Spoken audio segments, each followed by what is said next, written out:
Producing works order documents through Sage 200 Manufacturing versus Sicon works order processing. So let's go into works orders, works order list, highlight our works order and print documents. The four options are available here. We can print off a picking list and let's select the job sheet. Select print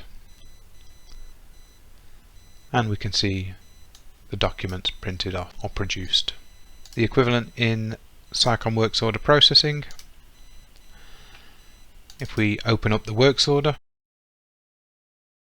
select print, we could select a single document this way, or we could go into batch print and select multiple documents. We could even print off the bill of material attachments.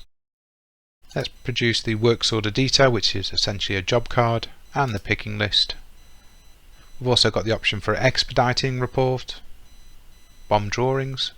Select print, which is producing this on screen, so we can see the works order picking list, and this is the works order detail. These can be amended through the standard report designer.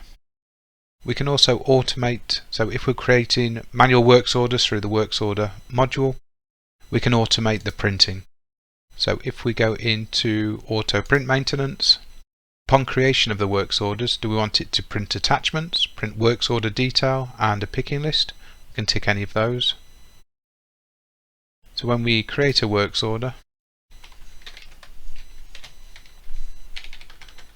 so just for a quantity of 1, select create. It's also going to produce the documents on screen.